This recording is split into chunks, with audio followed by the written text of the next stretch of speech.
Under current असा का बहिणींनी दाखवला की मी सगळे उताने पडले। एवढ्या प्रचंड बहुमताने म्हणजे मी तर जसा राजकारणात आलोय तसं 222 आणि 225 महायुतीला किंवा कुठल्याही आघाडीला महाराष्ट्रामध्ये तरी कधी असं यश मिळालेलं माझ्या तरी पाहण्यात नाही, माझ्या तरी ऐकवत नाही। निवडणुकीच्या निमित्तानं आम्हाला मोठं अपयश आलं। म्हणजे महाराष्ट्रामध्ये आम्हाला तिघांनाही वाटलं नव्हतं की बाबा अशा प्रकारचं आपल्याला अपयश मिळेल, परंतु ते मिळालं।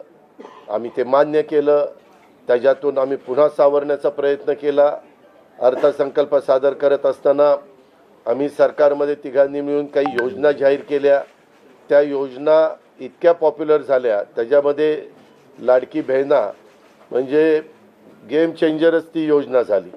अंडर करंट असा का बहिणींनी दाखवला की मी सगळे उताने पडले, सगळे आडवे झाले।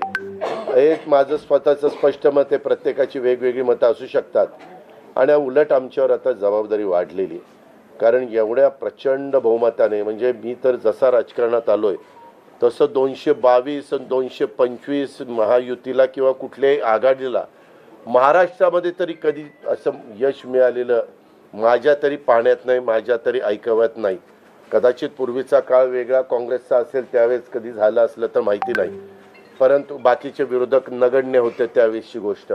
परंतु अलीकडच्या काळामध्ये जसं आम्हाला समजतंय तसं तर एवढं प्रचंड यश हे पहिल्यांदाच मिळालेलं यशाने आम्ही हुरळून पण जाणार नाही आणि आम्ही अतिशय जमिनीवर पाय ठेवून आता म्हणजे जसे जसे ते आकडे आम्हाला दिसत होते तसे तसे तसे फायनान्सच्या गोष्टी माझ्या डोळ्यासमोर येत होत्या।